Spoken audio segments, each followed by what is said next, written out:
আসসালামু আলাইকুম, this is Sourav. আমরা চাঁদের আলোয় বাইরের সবকিছু সাদা কালো দেখি। এটা একটি প্রাকৃতিক ব্যাপার এবং এর পিছনে গভীর বৈজ্ঞানিক ব্যাখ্যা রয়েছে। আজ আমরা তাই জানবো। আমরা কোনো বস্তু রঙিন দেখি কারণ সূর্যের আলোতে নানান রঙের তরঙ্গ দৈর্ঘ্য থাকে।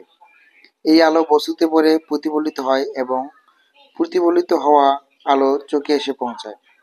বস্তুটি যে রঙের প্রতিফলন করে সেটাই আমরা দেখি।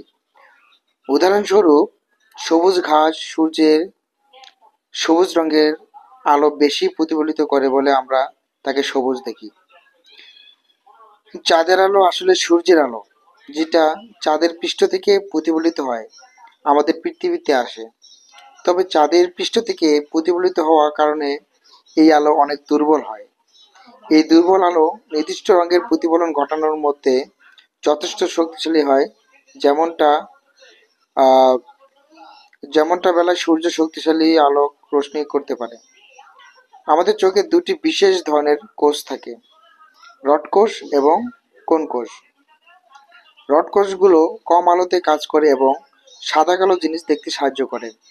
অন্যদিকে কোন কোষগুলো উজ্জ্বল আলোতে রঙের পার্থক্য বোঝাতে সাহায্য করে।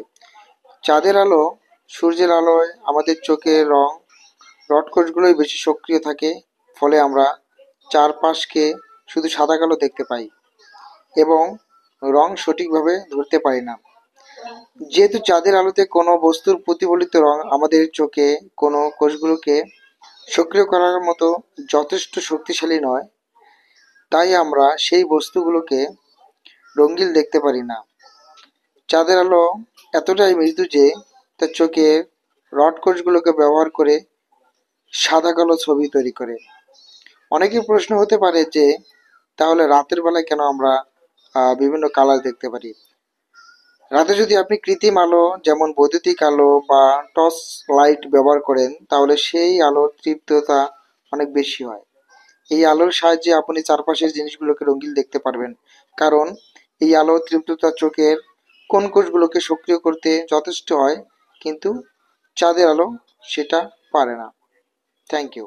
ভালো লাগলে পাশে থাকবেন।